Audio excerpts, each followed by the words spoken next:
ہر نماز تو آزان تو پہلے الصلاۃ والسلام علیکہ یا رسول اللہ آکھنا کوئی فرض تو نہیں کہ سانو حضور نے فرمایا ہوئے کہ تسی ضرور آکھیا کرو الصلاۃ والسلام علیکہ یا رسول اللہ، مگر ہن ضروری آکھیا کرنا ہے؟ یہ کوئی ضروری نہیں، نہ حضور دے دور جو ہے نہ بعد جو ہے، اے ساڈے گولڈ شیپ وچ اج تک نہیں ہو رہا، صرف مطلق آزان دیتی ہوئی نہیں۔ کیا اسی بابی نا یا اسی منکر عزت رسول نعوذ باللہ، لیکن سلف دا طریقہ ہی نہیں آیا۔ حضرت پیر مہر علی شاہ صاحب جامع المعقول والمنقول ہے، انہاں سلف صالحین دا وہ ایک پرانا طریقہ رکھا، صرف آزان ہو۔ نماز تو بعد تسی صلاۃ و سلام پڑھنے ہو، اے اٹھ کے سلام پڑھ دے ہو، یہ کوئی ضروری تو نہیں کہ تسی سلام پڑھو؟ ہن یہی گل کہ یہ ہن بڑے حیران ہوئے سن بعد بریلوی یا یہ حضرات بھائی میں کی گل کر گیا، لیکن گل نہ انصاف نال تے غور نال ویکھیا کرو، انصاف دونوں پاسے چاہیے۔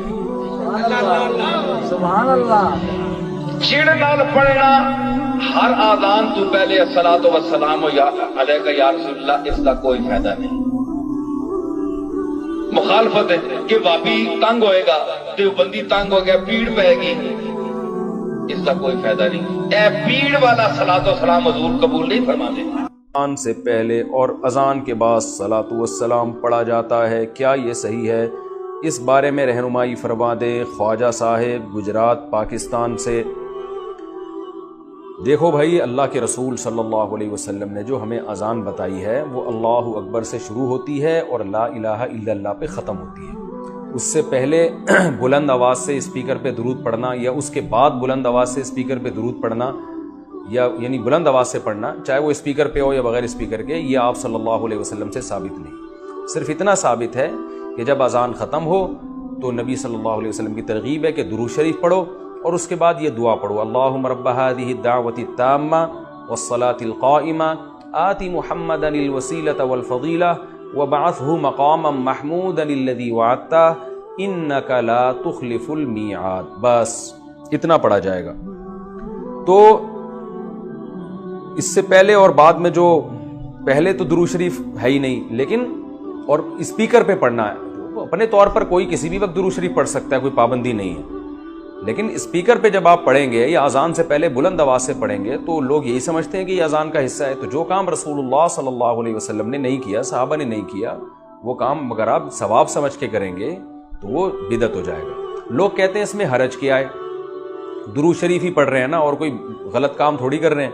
تو میں ان سے ایک سوال پوچھتا ہوں کہ اچھا ٹھیک ہے، جب اذان ختم ہوتی ہے لا الہ الا اللہ پہ تو آپ ساتھ میں محمد الرسول اللہ بھی لگا دیا کریں بلند آواز سے، یعنی مؤذن کو حکم دیں لا الہ الا اللہ محمد الرسول اللہ۔ ظاہر ہے جب مؤذن یہ الفاظ پڑھے گا تو اس سے پوچھیں گے نا بھائی اذان تو لا الہ الا اللہ پہ ختم ہو رہی ہے، تو تم نے محمد الرسول اللہ صلی اللہ علیہ وسلم، یہ محمد الرسول اللہ تم نے کیوں لگایا؟ تو وہ کہے گا بھائی اس میں حرج کیا ہے، میں غلط تو نہیں کہہ رہا، لا الہ الا اللہ کا مطلب کوئی اللہ کے سوا عبادت کے قائل نہیں، تو ہم اس کے بھی قائل ہیں کہ محمد صلی اللہ علیہ وسلم اللہ کے رسول ہے، تو میں نے کہہ دیا تو پابندی تو نہیں ہے نا شریعت میں محمد رسول اللہ پڑھنے پر۔ ہم کہیں گے واقعی محمد رسول اللہ پڑھنے پر پابندی نہیں ہے بلکہ ترغیب ہے، لیکن اس موقع پہ نہیں ہے، اس کے علاوہ کسی اور موقع پہ آپ پڑھیں۔ تو یاد رکھیں جیسے اذان جہاں ختم ہو رہی ہے لا الہ الا اللہ پہ، تو ختم کرنے میں جب ہم قرآن و سنت کو فالو کر رہے ہیں تو اذان جہاں سے شروع ہوتی ہے تو شروع کرنے میں فالو کیوں نہیں کرتے، اس میں اپنی طرف سے کیوں ہم نے درود شریف بڑھا دیا ہے؟ اس لیے یہ عمل غلط ہے، اس سے اجتناب۔ سوال ہے اذان سے پہلے اور اذان کے بعد درود شریف پڑھنا کیا سنت مبارکہ سے یا صحیح الاسناد احادیث سے ثابت ہے؟ اگر نہیں تو منع کہاں، یہ بتائیں۔ دیکھو چوبہ مار دیتا ہے۔ پہلے میں میٹھی سی بات کرتا ہوں کہ اذان کے بعد تو درود شریف پڑھنا ثابت کیا حکم ہے؟ صحیح مسلم میں حدیث ہے جو اذان کا جواب دے اس کے بعد درود شریف پڑھے پھر الوسیلہ والی دعا مانگے، میری شفاعت اس کے لیے حلال ہو جائے گی۔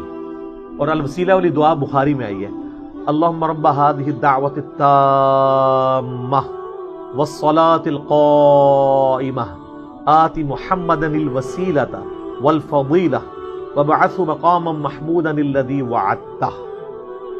اور آخری حصہ جو ہے سنن کبریٰ البیہقی میں ہے، انک لا تخلف المیعاد۔ باقی کہانی ہے بیچ میں جو جوڑی ہوئی ہے۔ تو اذان کے بعد تو درود شریف جو ہے وہ تعلیم کیا گیا. اذان سے پہلے والا جو درود ہے نا وہ سب کانٹیننٹ میں شروع ہوا ہے, وہ بھی سارے نہیں پڑھتے. یہ مفتی منیب الرحمان صاحب کی مسجد میں اکثر, میں تو 2-3 دن رہا بھی ہوں 2007 میں وہاں, تو اس وقت غلام رسول سعیدی صاحب زندہ تھے. وہ کہتے تھے میں نے تو یہاں بند کروایا, اور انہوں نے باقاعدہ شرح صحیح مسلم میں لکھا ہے کہ حضرت بلال ہم سے زیادہ عاشق رسول تھے, وہ تو اذان سے پہلے درود نہیں پڑھتے تھے. تو کہتے ہیں یہ صرف جواز تھا, الٹا اس کو پکڑ کے پورا دین کے طور پہ تعلیم کر دی ان ظالموں نے.